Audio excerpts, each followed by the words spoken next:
El humo acre de la madera ardiendo y de los sueños rotos impregnaba el aire del territorio de Wyoming. La pequeña Eliza Carter, de apenas 6 años, avanzaba tambaleante por las calles cubiertas de ceniza de Bitter Creek. Su vestido de flores, que alguna vez había sido bonito, ahora estaba desgarrado y manchado de hollín pegado a su frágil cuerpo mientras trataba de respirar. Detrás de ella, los restos calcinados de las chozas crujían todavía con vigas negras que se alzaban hacia un cielo rojo como la brasa semejando los dedos de los condenados. «No quiero morir». El grito salió desgarrado de su garganta, rompiendo el estruendo de los disparos y de las construcciones que se desplomaban. Una mano fuerte se cerró sobre su muñeca y la jaló hacia adelante con urgencia. Entre lágrimas y humo, la niña levantó la vista y distinguió el rostro curtido de un guerrero lakota, sus ojos oscuros ardiendo de decisión.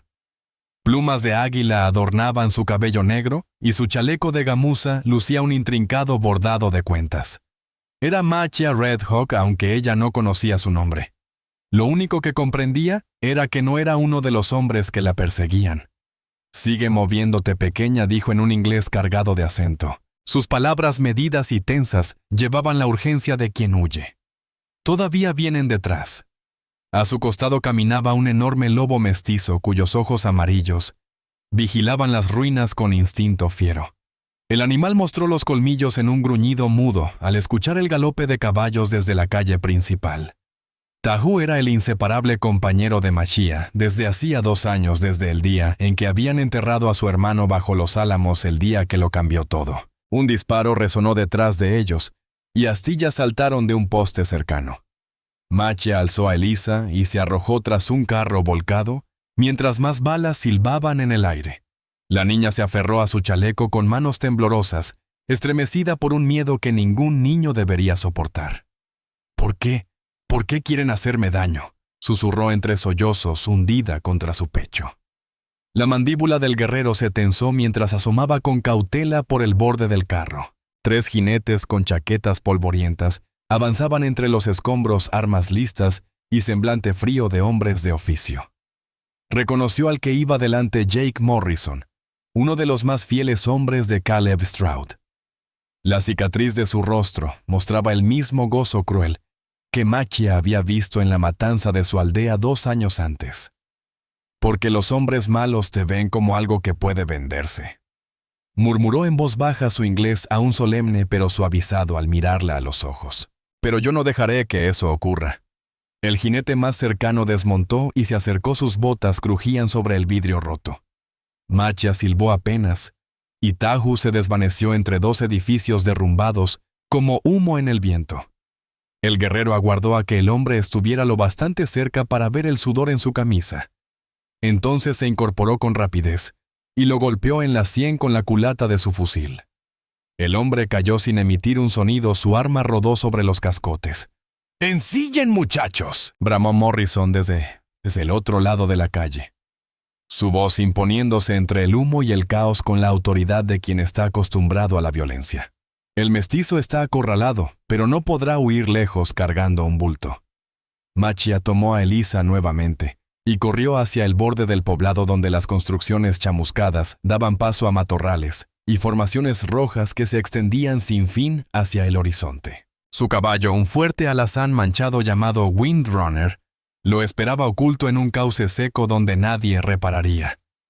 Tahu salió de entre las ruinas y trotó a su lado sus poderosas patas, devorando la distancia con gracia instintiva.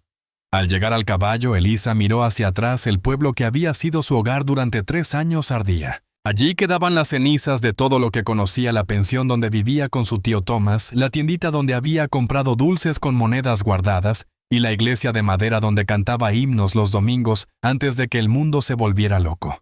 Todo se reducía a polvo y brasas, recuerdos devorados por fuerzas demasiado grandes para su corta edad. «¿A dónde? ¿A dónde vamos?», preguntó cuando Machia la alzó suavemente para ponerla en la silla, su voz frágil y temblorosa. El guerrero montó detrás de ella y espoleó al caballo. Windrunner arrancó veloz llevándolos al inmenso desierto mientras el sol descendía tras las montañas del oeste como una brasa moribunda. «A un lugar donde estarás a salvo», dijo Machia, su voz ganando calor pese a la gravedad del momento. Mi gente. Ellos saben cómo proteger a los niños. Detrás los hombres de la compañía minera de Silver Mesa retomaban la persecución, los cascos golpeando el suelo como tambores de guerra. Pero Machia Red Hawk llevaba 2 años huyendo de la justicia de los blancos y conocía cada cañón, cada manantial oculto y cada sendero secreto de esa tierra dura. Y sobre todo, cargaba un peso mayor que la niña en sus brazos, la memoria de su pueblo masacrado y la sed de venganza que no se apagaría hasta que Caleb Stroud pagara con sangre por sus crímenes. La cacería había comenzado. Y solo una cosa era segura. El desierto bebería del sufrimiento humano y los alaridos de los moribundos retumbarían por las tierras áridas de Wyoming como las voces de espíritus inquietos. El territorio de Wyoming, en 1879, era una tierra partida en 2 mundos. Las antiguas costumbres de las naciones Lakota y Cheyenne se enfrentaban al avance imparable de los rieles del ferrocarril, las concesiones mineras y la autoridad federal respaldada por la fuerza militar. Era un lugar donde la fortuna podía alcanzarse de la noche a la mañana con un filón de plata y perderse igual de rápido por usurpadores, o derrumbes donde la ley era lo que un hombre lograba imponer con su revólver, y con la lealtad que podía comprar con oro, y donde la compasión era un lujo casi imposible en la lucha diaria por sobrevivir. Caleb Stroud entendía esa realidad mejor que nadie. Aquel ex capitán del Ejército de la Unión había llegado a Wyoming 5 años atrás, con nada más que su pensión militar, una pericia para la violencia pulida en la guerra civil, y una avidez insaciable de poder y riqueza que crecía con cada triunfo. Ahora, con 38 años, era dueño de la mina de plata más grande del territorio, controlaba 3 pueblos mediante el miedo y el dinero, y tenía suficientes políticos y alguaciles en el bolsillo para doblar las leyes a su antojo. La compañía minera Silver Mesa lo había hecho más rico de lo que jamás soñó en su infancia pobre en Ohio, pero esa fortuna solo alimentaba su ambición. La montaña que albergaba su mina principal contenía suficiente mineral para financiar un ejército, pero los geólogos de Stroud habían localizado vetas aún más ricas bajo las tierras de la Reserva Lakota al este. Aquellas tierras estaban protegidas por tratado federal, pero para él esos papeles eran obstáculos que había que apartar, no leyes que respetar. La masacre en la aldea de Standing Bear fue la solución que encontró. Cuando las negociaciones pacíficas fracasaron, y los sobornos o amenazas no bastaron para conseguir los derechos de explotación, contrató a un grupo de ex-confederados bajo el mando de Jebediah Cross para borrar el problema de raíz. 37 hombres, mujeres y niños murieron en sus camas, las casas ardiendo reducidas a cenizas. Sus cuerpos quedaron a merced de lobos y cuervos en un acto de terror calculado para doblegar a otros pueblos. Machia Red Hawk volvió de una cacería de 3 días y halló su mundo arrasado. Su hermano Akicheta estaba entre los muertos junto con su esposa y su pequeña hija Winona. Los perros de la aldea habían sido abatidos, los caballos robados, y hasta el paquete sagrado del chamán había sido destrozado y arrojado al viento en un gesto de desprecio absoluto hacia las tradiciones lakotas. Allí, frente a los restos humeantes de todo lo que amaba Machia, juró una promesa que consumiría los siguientes 2 años de su vida. Caleb Stroud pagaría por aquella atrocidad, aunque el precio fuera la vida del propio Machia. Durante 2 años acechó como un espectro en los bordes del imperio de su enemigo, conociendo sus debilidades, identificando a sus hombres clave, planeando su venganza con la paciencia de un cazador nato. Mató a 3 de los mercenarios que habían participado en la matanza, dejando sus cuerpos a la vista con flechas lakotas, atravesando sus pechos y sus cabelleras arrancadas a la antigua usanza. Incendió carretas de suministros. Espantó manadas enteras de ganado y arruinó operaciones menores de Stroud mediante sabotajes y accidentes cuidadosamente preparados. Pero Stroud seguía fuera de su alcance, siempre rodeado de guardias, atrincherado en su complejo fortificado junto a la mina de Silver Mesa. Paranoico, implacable y astuto, esas cualidades lo mantenían vivo en un negocio donde la mayoría terminaba enterrada en fosas anónimas, devorada por los coyotes. Bitter Creek era una de sus adquisiciones más recientes. un campamento minero destartalado alrededor de un filón agotado que había comprado a precio de ganga. Los mineros eran hombres desesperados trabajando 16 horas por sueldos miserables, valiendo menos que el metal que extraían.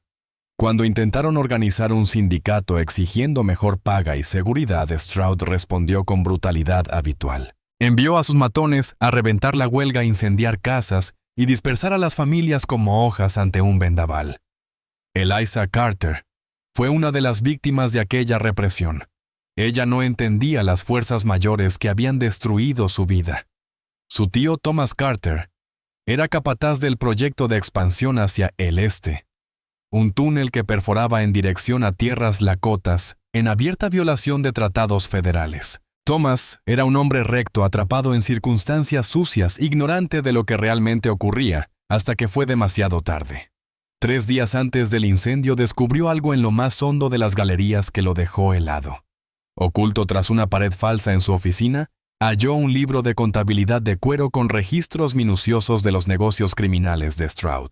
No solo la minería ilegal, sino toda una red de trata humana que se extendía desde Wyoming hasta California. Niñas de pueblos mineros, huérfanos, incluso mujeres indígenas cautivas, eran vendidas a campamentos ferroviarios, burdeles y coleccionistas privados que pagaban fortunas por mercancía exótica.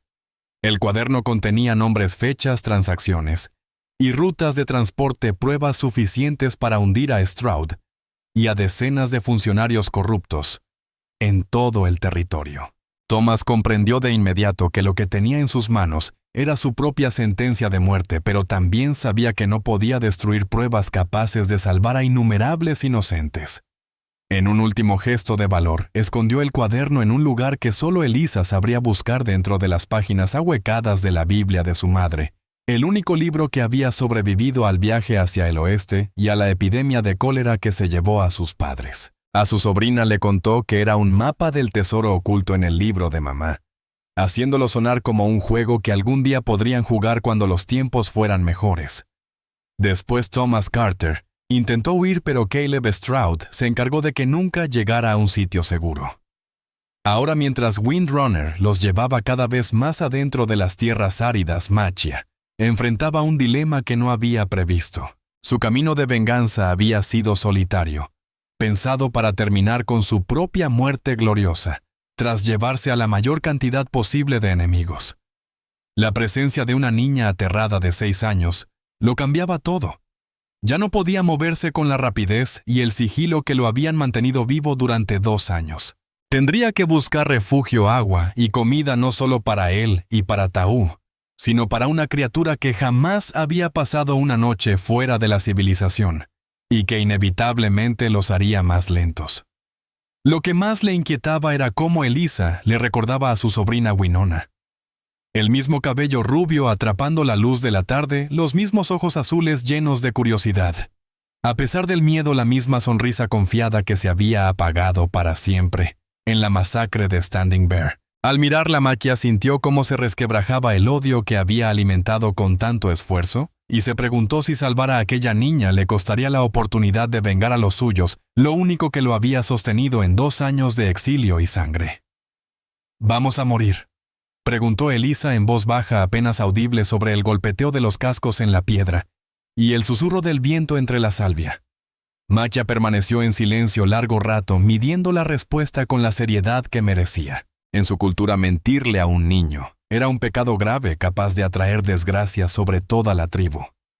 Pero la verdad podía aterrorizarla aún más, y necesitaba esperanza para resistir lo que venía. «No lo sé», respondió al fin, su inglés sonando un poco más fluido, escogiendo la honestidad suavizada con compasión.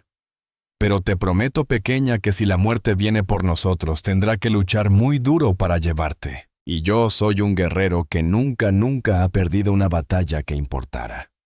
Frente a ellos, las mesetas y cañones del país de la Piedra Roja se alzaban como promesa de refugio. Sus paredes inmensas, talladas por siglos de viento y agua, parecían gigantes dormidos y espíritus soñando. Pero Machia sabía que el refugio era una ilusión en esas tierras. Solo existía la supervivencia y la esperanza de que la justicia se encontrara al final de un largo y sangriento camino hacia un horizonte incierto. Aquella primera noche no trajo descanso ni seguridad. Condujo a Windrunner por un laberinto de arroyos y formaciones rocosas, mientras la temperatura caía y el viento del desierto aullaba como voces de antiguos espíritus. Elisa se estremecía contra su pecho exhausta y en shock por lo vivido. Cuando por fin se detuvieron en una choza abandonada cerca de un arroyo seco, la niña apenas estaba consciente con los labios partidos por la sed y la piel pálida de polvo y miedo.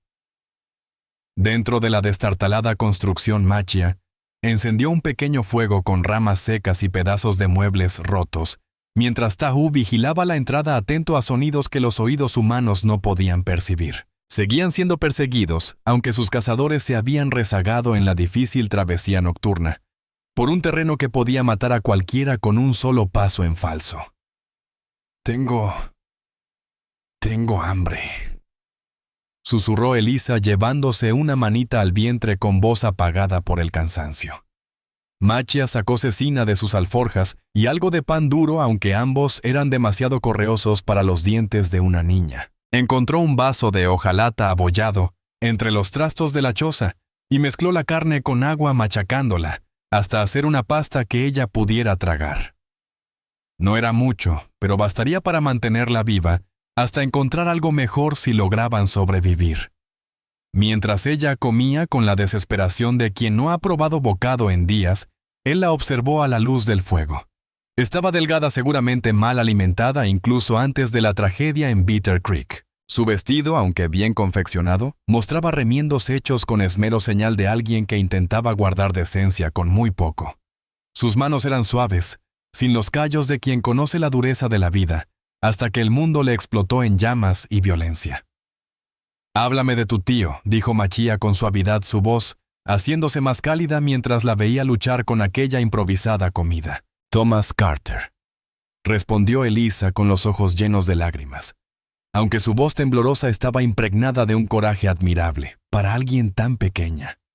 Él trabajaba en la mina. Era capataz del nuevo túnel, el que estaban abriendo hacia las tierras indias. Decía que el señor Stroud nos haría ricos, que tendríamos suficiente dinero para volver al este y vivir en una ciudad de verdad con buenas escuelas y todo.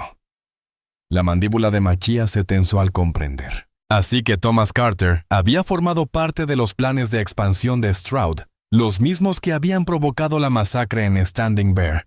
Era una amarga ironía, ahora arriesgaba su vida para proteger a la sobrina de un hombre que, aunque sin saberlo, había colaborado en la destrucción de su gente. ¿Cuándo desapareció?, preguntó Machia con un tono sereno, aunque sus pensamientos eran oscuros. Hace 3 días, contestó Elisa. Llegó a casa muy alterado. Caminaba de un lado a otro como un animal enjaulado. Decía una y otra vez que había descubierto algo horrible, algo que nos mataría a todos, si la gente equivocada se enteraba. Su voz se volvió un murmullo y se inclinó más cerca como si confiara un secreto valioso.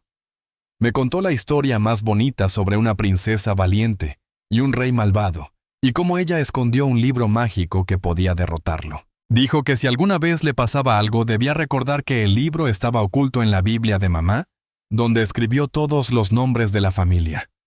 Un escalofrío recorrió a Machia, no por el frío de la noche desértica.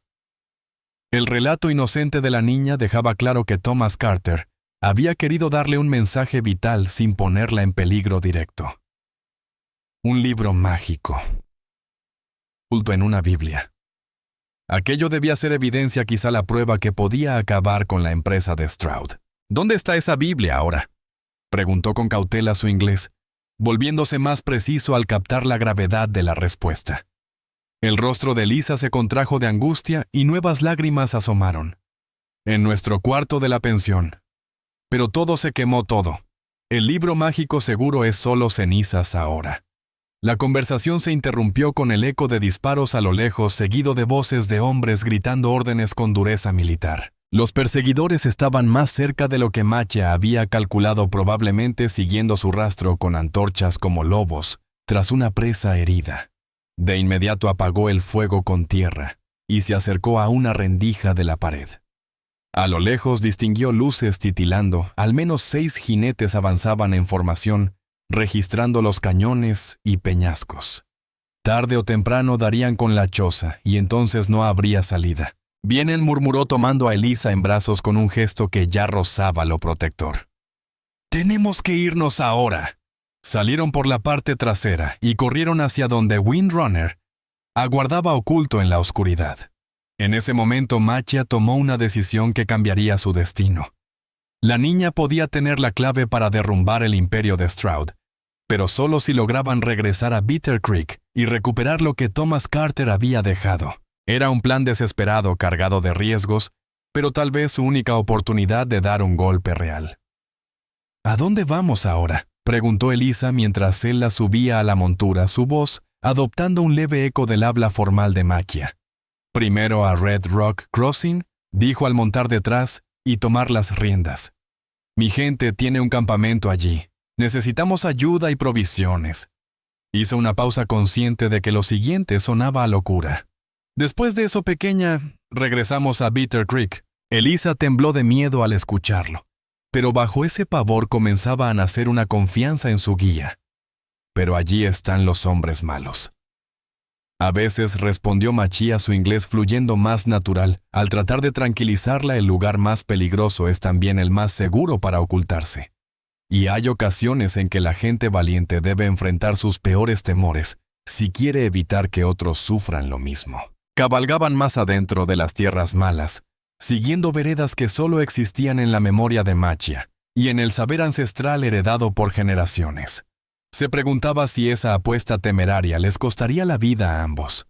Pero por primera vez en 2 años, luchaba por algo más grande que su propia venganza. Luchaba por justicia y por la esperanza de que una vida inocente pudiera salvar a muchas más. Detrás de ellos, los jinetes de Stroud ya habían hallado la choza vacía y se dispersaban en un patrón de búsqueda cada vez más amplio.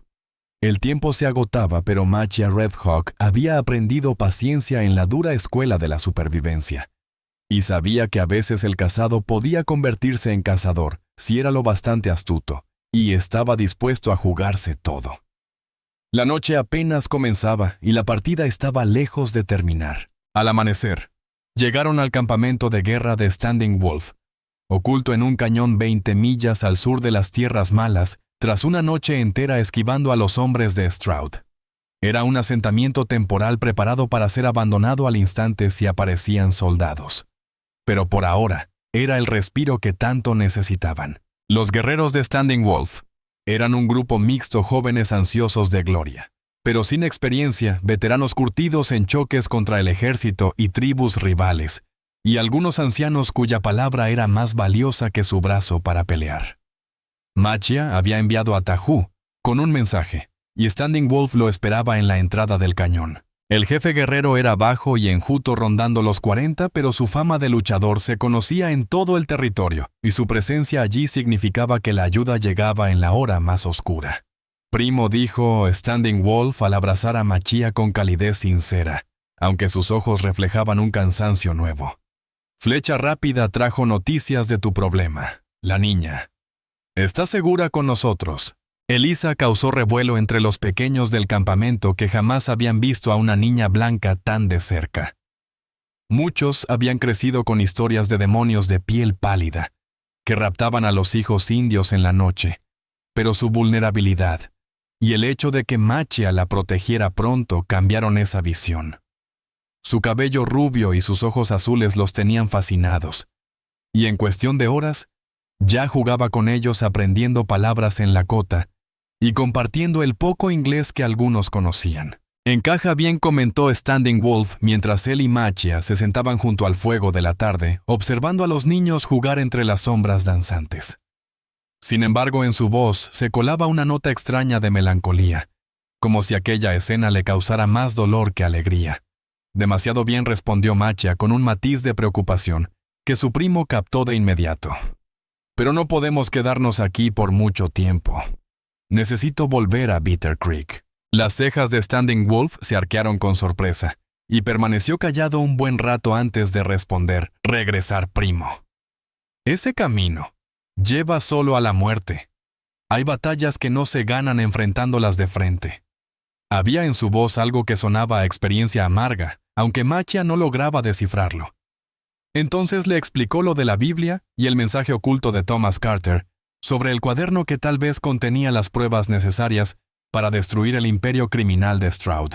Standing Wolf lo escuchó sin interrumpirlo, su rostro curtido, mostrándose cada vez más sombrío con cada detalle.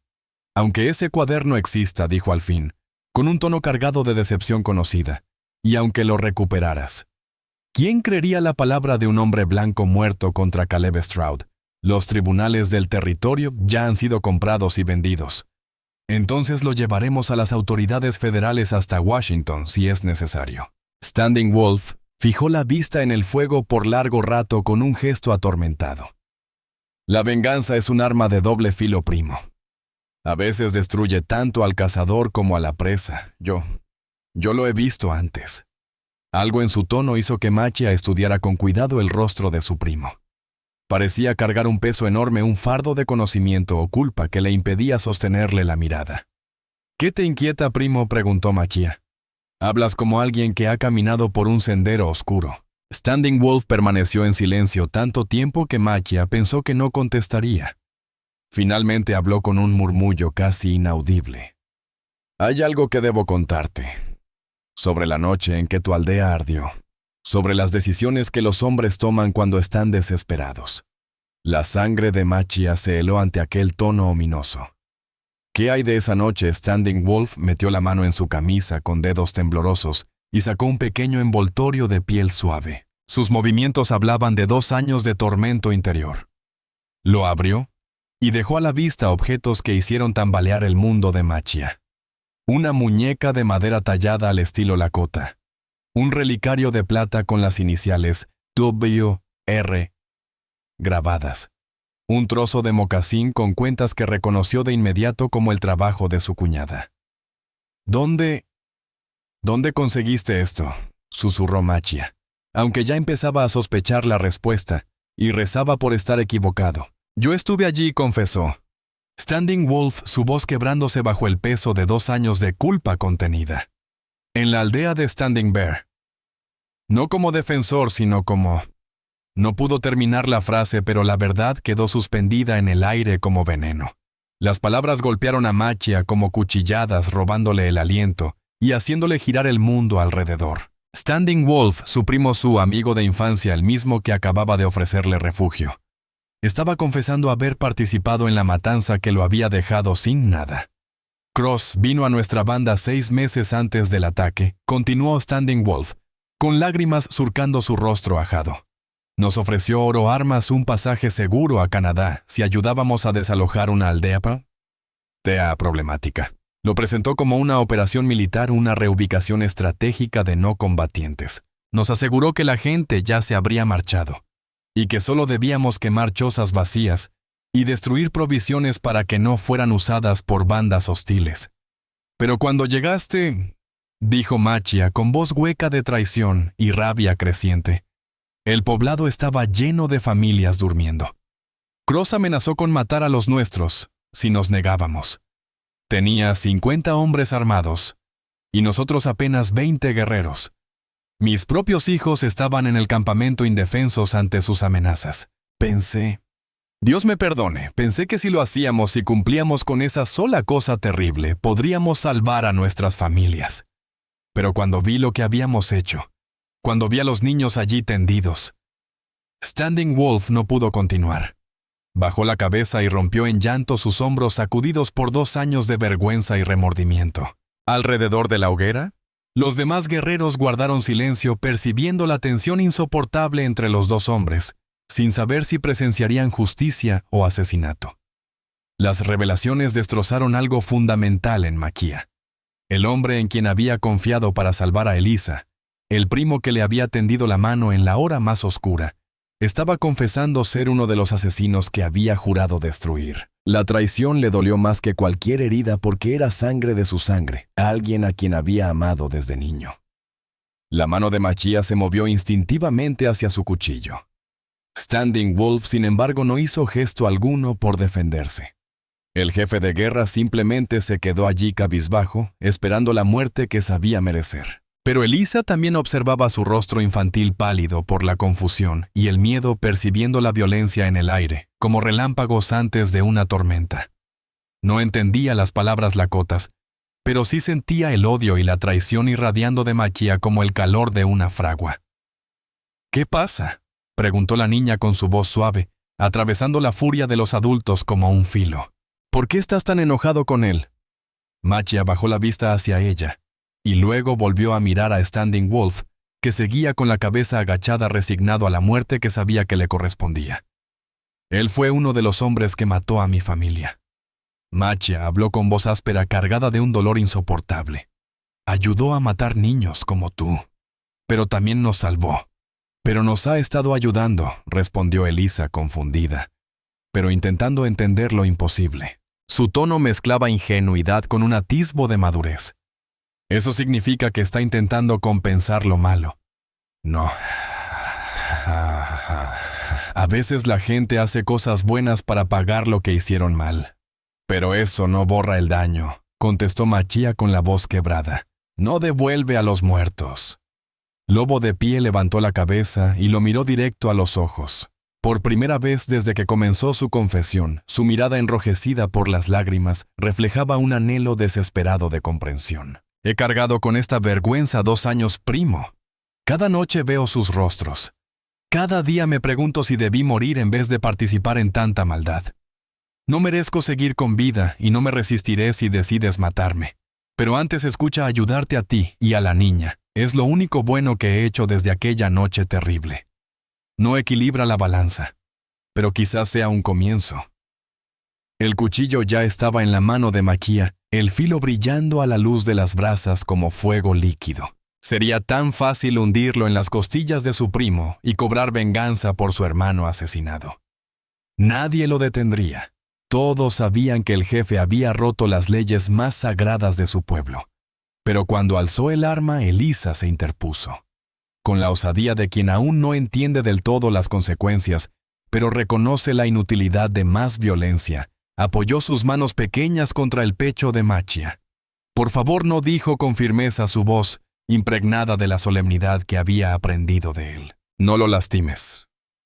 «Él ayudó a matar niños», gruñó Machia, luchando por contener la furia. «Niños como tú. Como mi sobrina que nunca hizo daño a nadie». «Lo sé, y estuvo mal. Pero matarlo no los traerá de vuelta». «¿Oh sí?», replicó Elisa. Sus ojos azules brillaban con una sabiduría que superaba su edad forjada por el miedo y la pérdida que ella misma había vivido. «Ahora lo necesitamos para detener al hombre malo que empezó todo esto. Mi tío Thomas siempre decía que la mejor manera de luchar contra el mal es hacer el bien, no más mal». Las palabras sencillas pero profundas atravesaron la rabia de Machia como un rayo de sol en medio de la tormenta. Aquella niña que había perdido todo como él estaba escogiendo la misericordia sobre la venganza. Esa valentía lo avergonzó más que cualquier reproche. Con lentitud bajó el cuchillo, pero en vez de guardarlo, lo clavó con fuerza en un tronco dejándolo temblar como una promesa aplazada. «No te perdono», declaró con una frialdad absoluta. «Jamás te perdonaré. Pero no te mataré mientras haya inocentes que necesitan nuestra protección. Cuando esto termine, cuando la niña esté a salvo, tú y yo, saldaremos esta deuda». Lobo de Pie asintió entendiendo que aquello no era absolución, sino un respiro. «Entonces acabemos con esto pronto, primo. Los hombres de Stroud se están reuniendo, mis exploradores. Dicen que el propio Cross viene con todas las armas que pueda pagar. No será una persecución, será una campaña de exterminio». La noticia añadió gravedad a su situación.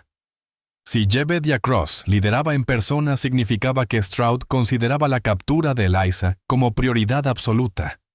También implicaba que sus enemigos planeaban un asalto final que terminaría con victoria total o con aniquilación. ¿Cuántos hombres?, preguntó Machia, forzándose a dejar de lado su dolor para pensar como guerrero. 40, quizás 50. Suficientes para aplastarnos en campo abierto. Pero hay un lugar donde podríamos resistir la gran formación de piedra en la corona del diablo. Antiguo refugio con un solo acceso y agua en la cima.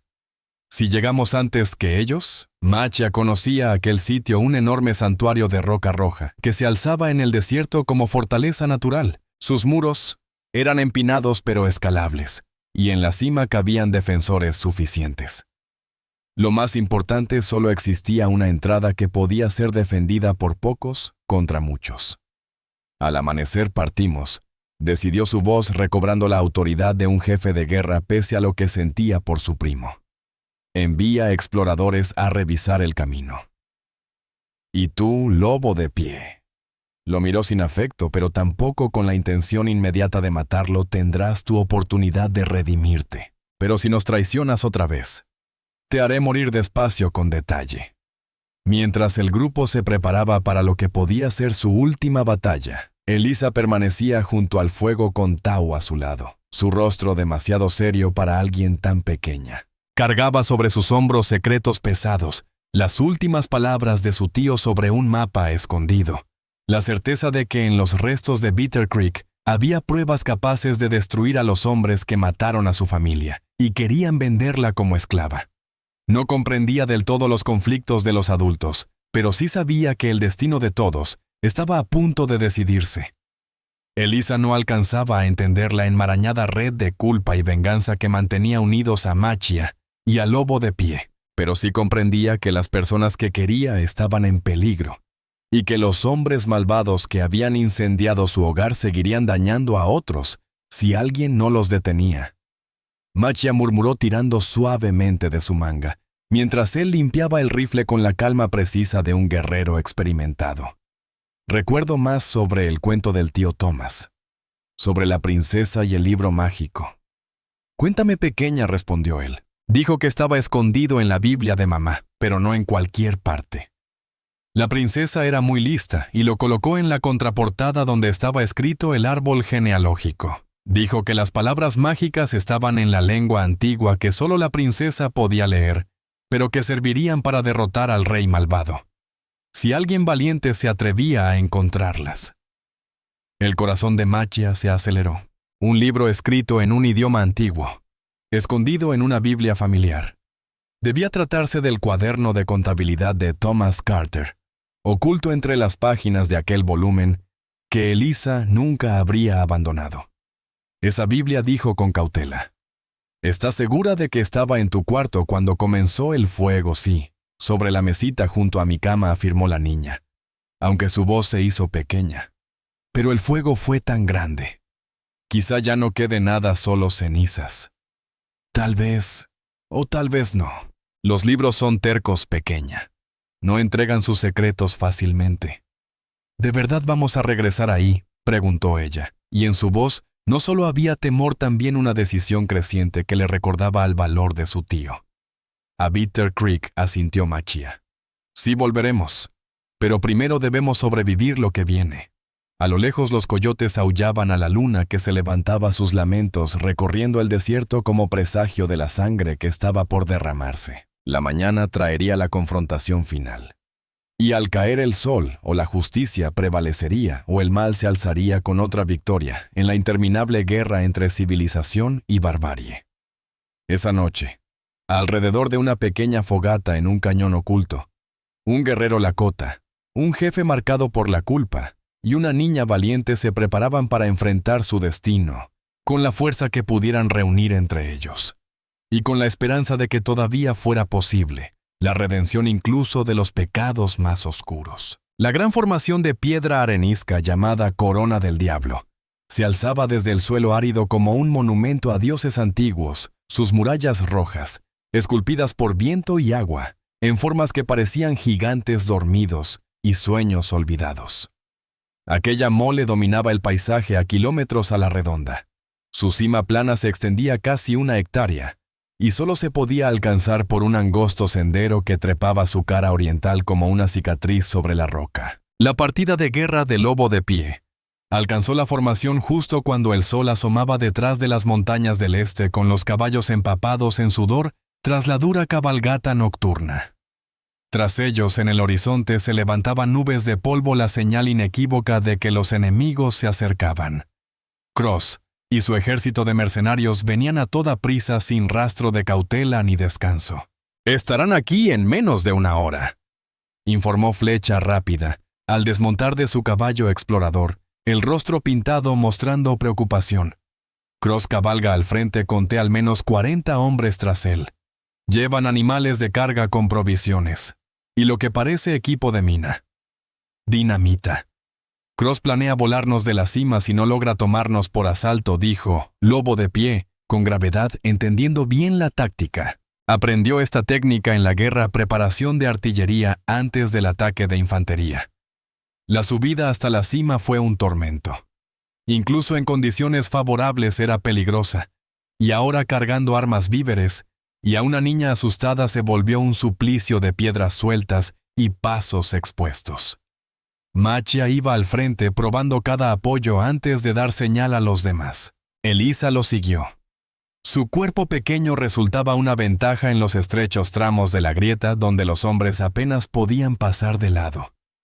«Puedo hacerlo», susurraba para sí, mientras escalaba con la cadencia solemne que había aprendido de Machia. «Puedo ser valiente como la princesa en la historia del tío Thomas». Tahu fue izado con cuerdas. El híbrido de lobo soportaba el miedo con un coraje admirable, aunque temblaba suspendido en el aire. Los caballos eran la mayor dificultad. Solo los más fuertes y seguros lograron subir, el resto quedó abandonado en el desierto. Cuando por fin el último guerrero alcanzó la cima, la tropa de Cross ya rodeaba la base como lobos cercando a un búfalo herido. El propio líder mercenario avanzó hasta quedar a distancia de gritar. Su rostro curtido se alzó hacia los defensores, mezcla de respeto profesional y furia fría. Machia Redhaw tronó su voz en el aire limpio de la sierra, con la autoridad seca de un oficial veterano. «Nos has hecho correr bastante, pero toda situación táctica tiene su resolución». Machia se mostró al borde del risco, el rifle preparado pero sin apuntar. «Entonces ven a tomarnos, Cross. Pero entiende, cada paso les costará sangre». Cross soltó una carcajada áspera sin humor propia de quien ha vivido demasiada violencia para encontrarla divertida. «No creo que hagamos un asalto frontal hoy. Traje equipo especial para posiciones fortificadas. Esto en la jerga militar se llama operación de sitio. Muchachos, inicien el bombardeo preparatorio».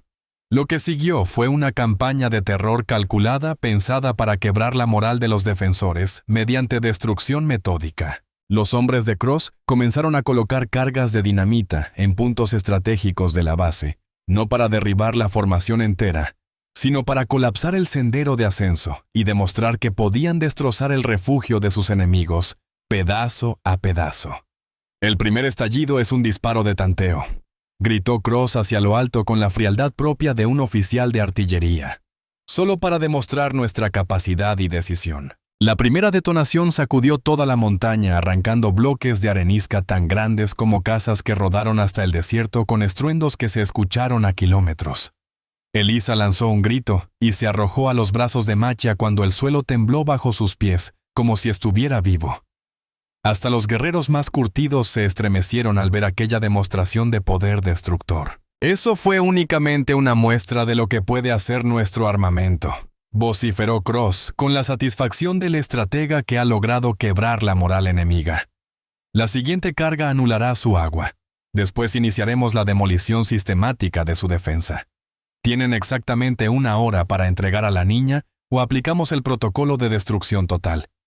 La amenaza no era un farol. Cross había apostado tiradores alrededor de la base para impedir cualquier intento de fuga mientras sus hombres de demolición preparaban cargas destinadas a destruir su refugio paso a paso. El manantial que alimentaba la cisterna natural en lo alto ya mostraba daños tras el primer impacto. Otro estallido bien colocado acabaría con su única fuente de agua fresca. «Esto no es sostenible», dijo Lobo de Pie, en voz baja observando las posiciones enemigas a través de un catalejo de bronce. Su tono era el de quien ha presenciado demasiadas batallas sin esperanza. «Cross nos tiene justo donde quiere. Esto no es guerra, es una ejecución programada». Pero Machia repasaba los antiguos petroglifos que cubrían el risco, recordando los relatos de su abuelo sobre aquel sitio. La corona del diablo había servido de refugio a su pueblo durante generaciones, y los ancestros habían sido astutos en preparar aquel lugar para resistir asedios. «Ayúdenme a mover estas piedras», ordenó señalando un montón que parecía no tener importancia en el centro de la meseta. Si los viejos cuentos eran ciertos, al trabajar juntos descubrieron lo que los grabados señalaban: la entrada a un sistema de túneles que atravesaba el interior de la formación. Los antiguos Anasazi habían sido maestros constructores y habían dejado cámaras y pasajes ocultos, rutas de escape que llevaban siglos esperando. Sin embargo, los túneles estaban en mal estado, algunos colapsados, llenos de escombros, y apenas lo bastante anchos para que un adulto pudiera arrastrarse. No había garantía de que condujeran a la libertad, y no a un encierro en las entrañas de la roca. «Yo iré primero», dijo Maquia, dispuesto a descender en la oscuridad. «Si encuentro salida, daré señal con humo. Si no, pues no». «Yo debo ir primero», interrumpió Elisa de pronto con una voz infantil que resonó con firmeza inesperada. «Soy más pequeña, y si los túneles están bloqueados, puedo pasar por lugares donde ustedes no». Además, añadió con una madurez que imitaba los tonos solemnes de Maquia: «El tío Thomas siempre decía que a veces la persona más pequeña debe ser la más valiente». Era un riesgo enorme, pero tenía sentido. Su tamaño sería ventaja en aquellos pasajes angostos, y si resultaban imposibles para los adultos, era mejor saberlo antes de que todos se metieran en lo que podía ser una trampa mortal. La segunda explosión estalló justo cuando bajaban a Elisa por la abertura. El golpe fue tan fuerte que resquebrajó la cisterna, lanzando un chorro de agua preciosa sobre la cima como lágrimas de un dios moribundo. La voz de Cross resonó desde abajo, cargada de una crueldad satisfecha: suministro de agua neutralizado. Objetivo primario logrado. Pero no se preocupen, me sobra dinamita para la fase de demolición. Lo que vino después fue una pesadilla de arrastrarse entre corredores tan estrechos que Elisa tuvo que avanzar como serpiente con las manos palpando en la oscuridad absoluta. El aire estaba cargado de polvo y olor a siglos, y varias veces debió apartar montones de roca con sus propias manos. A lo lejos se filtraban los ecos apagados de explosiones y disparos, la batalla rugiendo sobre su cabeza. «Puedo hacerlo», susurró apenas audible, dándose valor. «La princesa fue valiente y yo también lo soy. El libro mágico me espera». La red de túneles era más amplia de lo que nadie habría imaginado, un laberinto que penetraba profundo en la roca y se ramificaba en múltiples direcciones. Siguiendo un instinto que no comprendía del todo, Elisa eligió la galería que descendía, más convencida de que tarde o temprano llegaría al nivel del suelo. Tras lo que parecieron horas, pero eran minutos, alcanzó un resplandor de luz natural. El túnel salía por una abertura escondida en la base a más de 1 kilómetro de donde los hombres de Cross estaban concentrados. El acceso quedaba tapado por arbustos y piedras caídas, invisible para cualquiera que no lo buscara a propósito.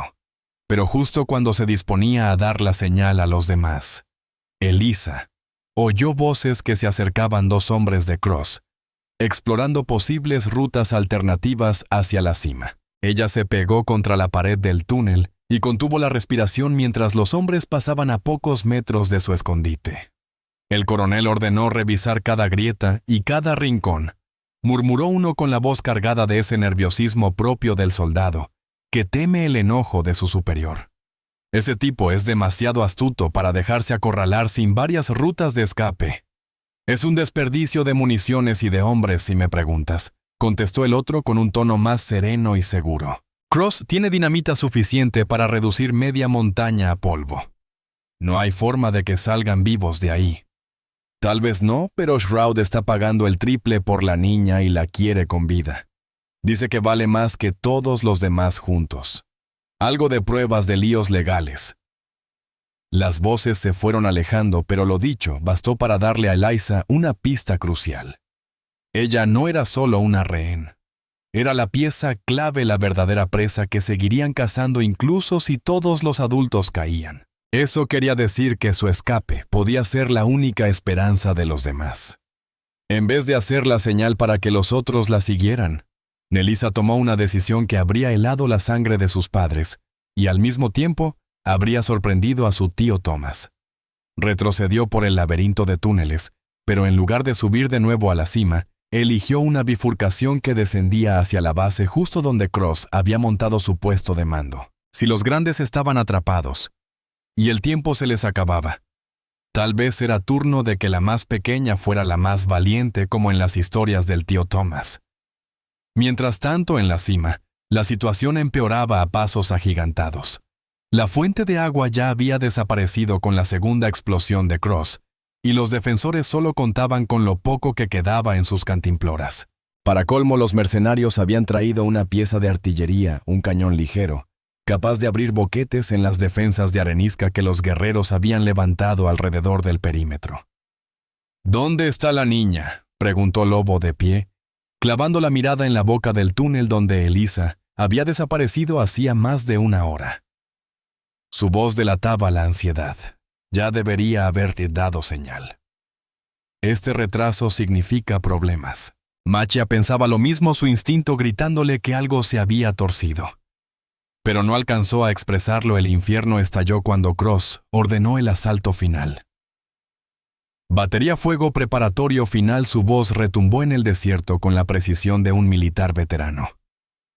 El cañón tronó primero, y el disparo sólido atravesó la empalizada de piedra, lanzando esquirlas afiladas como cuchillas.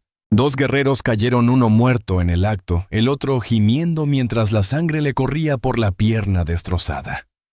Después vino la descarga cerrada de fusilería, un muro de balas, que obligó a los defensores a agachar la cabeza, mientras los mejores escaladores de Cross empezaban a trepar el sendero imposible. Eran hombres curtidos con cuerdas y garfios, moviéndose con la eficiencia de veteranos que ya habían tomado fortalezas en otras campañas. Varias escuadras avanzaban por la cara oriental. Flecha Rápida disparaba su rifle una y otra vez, uniéndose a la desesperada defensa. «Se mueven por fuego», y Avance Coordinado gritó. Pero eran demasiados enemigos y muy pocos defensores. Por cada escalador que caía, 2 más aparecían. La munición se agotaba, el agua no existía y el sol abrasador drenaba las fuerzas. Fue entonces cuando Lobo de pie tomó su decisión. Con voz cargada del peso de alguien que había encontrado al fin un momento de redención, dijo: «Primo, sé que no puedes perdonarme lo que hice, pero quizá me dejes morir con un poco de honor». Antes de que Machia pudiera contestar, Lobo de pie ya corría hacia el borde oriental lanzando su grito de guerra, mientras se abalanzaba sobre los escaladores. Por la aldea Standing Bear, rugió su rifle disparando con puntería letal y derribando mercenarios que caían gritando al vacío. Pero eran demasiados, y él solo era un hombre. Una bala le dio en el hombro, otra en la pierna, y aún así siguió luchando usando el rifle como garrote cuando se le acabaron las balas. Su rostro pintado estaba cubierto de sangre y polvo, pero su valor no cedió. El final llegó cuando un cuchillo arrojadizo se le clavó en el pecho, doblándolo de rodillas al borde del precipicio. Con un último aliento de desafío, cortó con su navaja la cuerda de un atacante cercano, y 3 hombres se desplomaron al abismo, sus gritos rebotando en las paredes del cañón. Lobo de pie cayó con ellos, desapareciendo en las sombras. Su sacrificio había comprado tiempo, y sobre todo había mostrado a Machia que la redención sí era posible, aunque costara la vida. La tregua duró poco.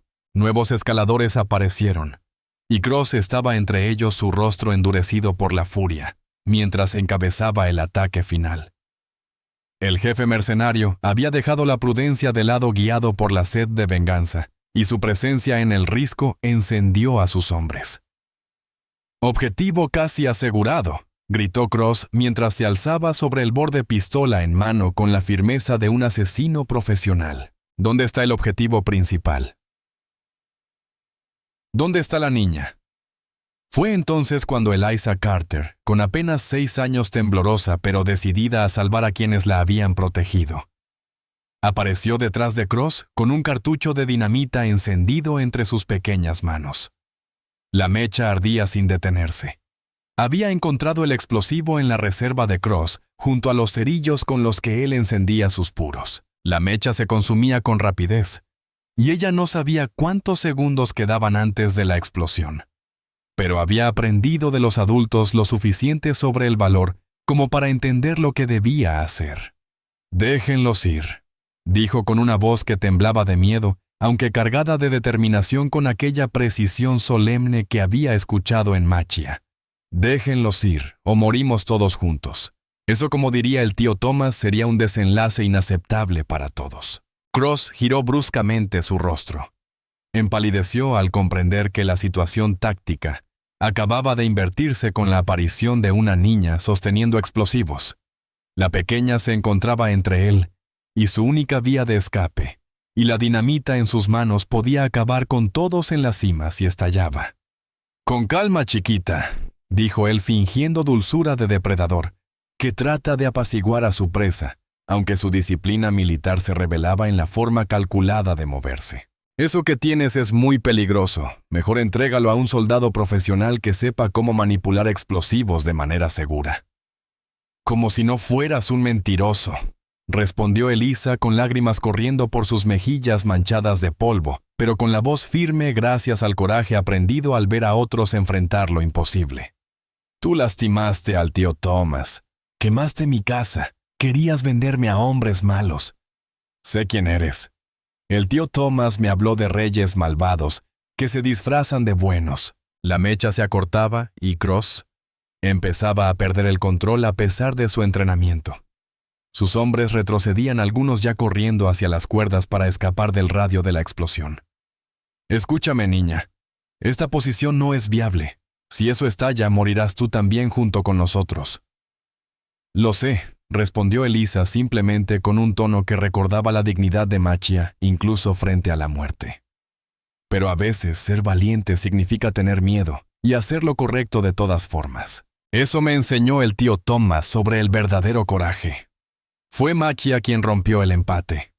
Sus reflejos de guerrero finalmente superaron el asombro por la valentía de la niña. Cuando Cross volvió la vista hacia él distraído por las palabras de Elisa y el inminente estallido, el cuchillo de Machia voló con precisión letal y se clavó en la garganta del mercenario. Crossy retrocedió tambaleante sus manos, intentando contener la sangre que brotaba como cascada roja. Su pie resbaló en la roca suelta del borde del acantilado y cayó al vacío con un grito ahogado por el golpe, su cuerpo perdiéndose en la sombra como piedra arrojada a un pozo. Elisa lanzó la dinamita al abismo y explotó en el aire rugiendo en el desierto como trueno de un dios vengador.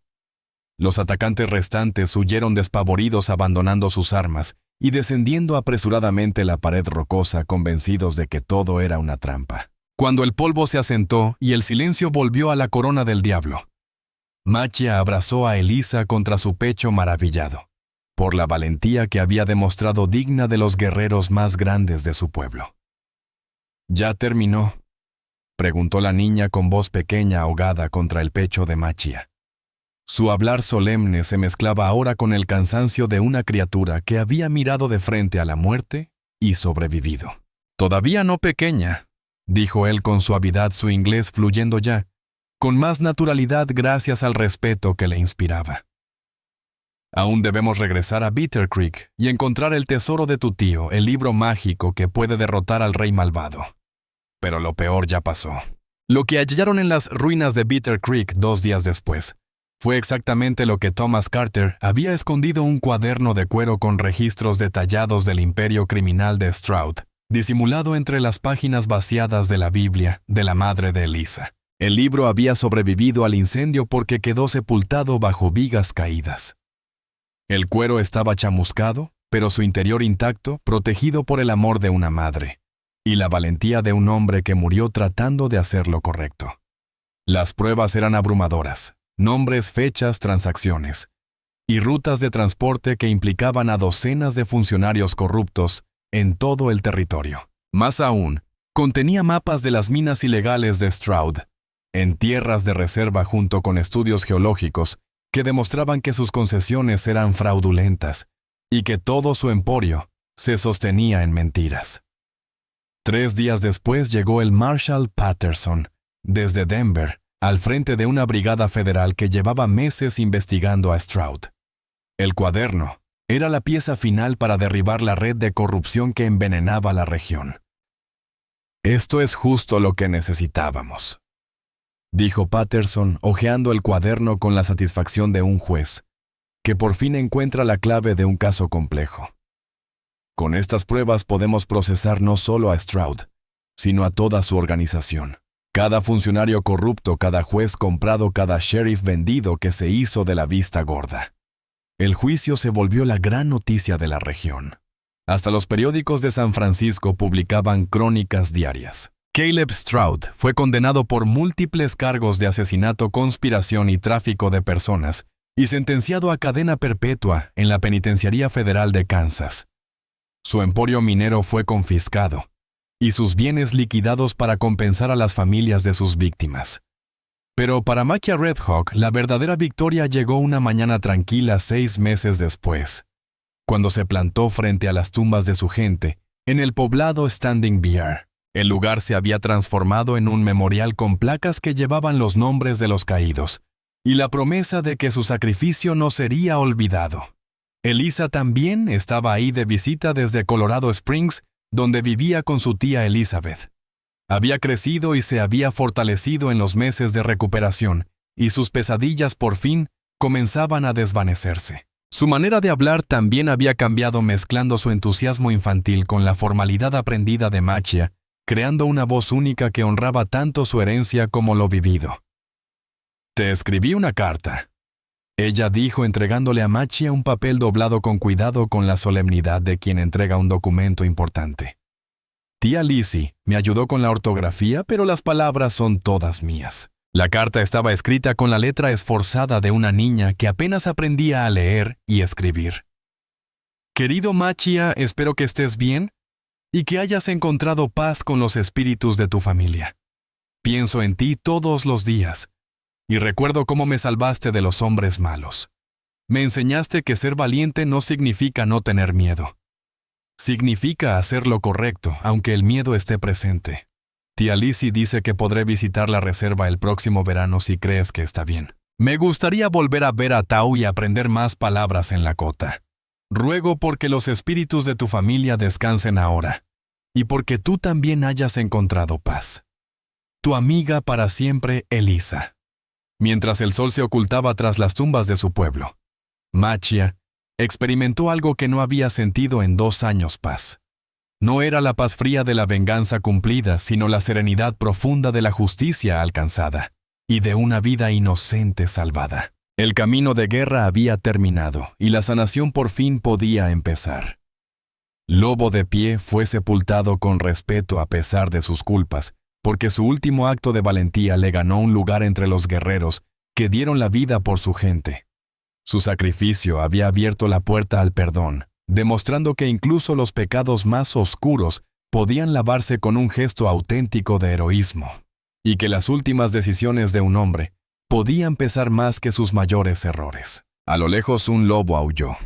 Era Tau llamando a sus parientes salvajes bajo el cielo estrellado.